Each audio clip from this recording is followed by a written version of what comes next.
Russia అధినేత పుతిన్పై America అధ్యక్షుడు Donald Trump సంచలన వ్యాఖ్యలు చేశారు. పుతిన్తో వేగటం చాలా కష్టమన్నారు. రష్యా ఉక్రెయిన్ల మధ్య యుద్ధాన్ని సాధ్యమైనంత త్వరగా ముగించాలని తాను కోరుకుంటున్నానన్నారు. అయితే ఉక్రెయిన్పై దండయాత్ర చేయాలని పుతిన్ భావిస్తున్నట్లు ట్రంప్ వెల్లడించారు.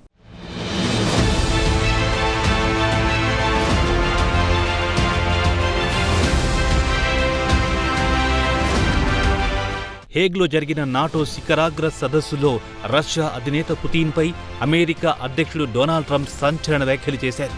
కిందటేడాది ఎన్నికల ప్రచారంలోనే రష్యా ఉక్రెయిన్ యుద్ధం గురించి తాను ప్రస్తావించారన్నారు. అధ్యక్షుడిగా బాధ్యతలు స్వీకరించాక ఈ దిశగా తాను ప్రయత్నాలు కొనసాగించారన్నారు. అయితే రోజులు గడిచే కొద్దీ రష్యా అధినేత పుతిన్తో వేగడం అంత ఈజీ కాదన్న విషయం తనకు అర్థమైందన్నారు. ఉక్రెయిన్పై జైత్రయాత్ర చేయాలని పుతిన్ భావిస్తున్నట్టు ట్రంప్ వెల్లడించారు. ఉక్రెయిన్పై పూర్తి స్థాయి దండయాత్ర తర్వాత ఇరు దేశాలను లక్ష్యంగా చేసుకోవాలని పుతిన్ ఆలోచనలో ఉన్నట్టు ట్రంప్ పేర్కొన్నారు.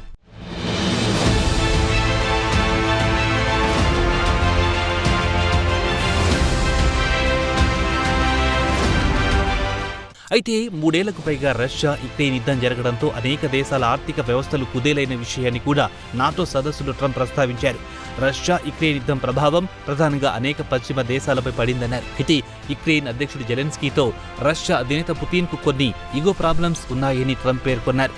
ఈ సమస్యల సంగతి ఎలాగున్నా 3 ఏళ్లుగా కొనసాగుతున్న యుద్ధానికి ఎండ్ కార్డ్ వేయాల్సిన సమయం ఆసన్నమైందన్నారు. ఈ దిశగా తాను మరోసారి ప్రయత్నాలు మొదలెడతానన్నారు ట్రంప్.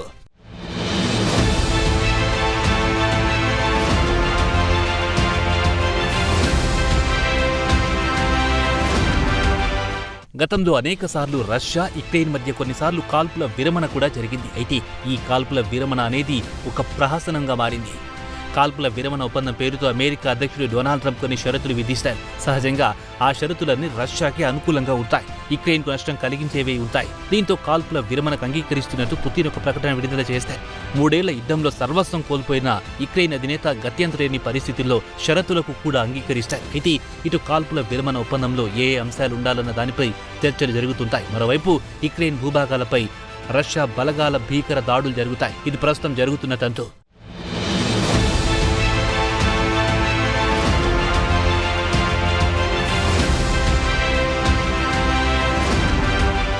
పుతిన్ ఇంత బాహాటంగా ఒకవైపు కాల్పుల విరమణకు ఎస్ అంటూనే మరోవైపు ఉక్రెయిన్పై దాడులు చేయిస్తుంటే ట్రంప్ మహాశయుడు నిమ్మకు నీరెత్తినట్లు చూస్తూ ఉంటారు. సుంకాల పేరుతో ప్రపంచ దేశాలను గడగడలాడించిన ట్రంప్ రష్యా విషయం వచ్చేసరికి ఎందుకు మెత్తపడతారో ఎవరికి అర్థం కాదు. రష్యాపై చర్యల జోలికి మాత్రం పోడు ట్రంప్ దొర. దీంతో పుతిన్ ఆడింది ఆట పాడికి పాతగా తయారయ్యింది.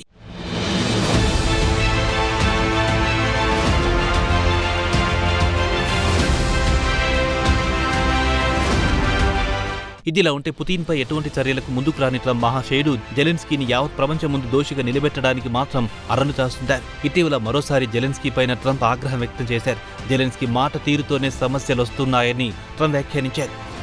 ఏదేమైనా కాలికేస్తే వేలికేసే విద్యలో ఆరితేరారు రష్యా అధినేత వ్లాదిమిర్ పుతిన్. ఈ కారణంతోనే 3 ఏళ్లుగా జరుగుతున్న రష్యా ఉక్రెయిన్ యుద్ధానికి ఇప్పటికీ ముగింపు కార్పడలేదు.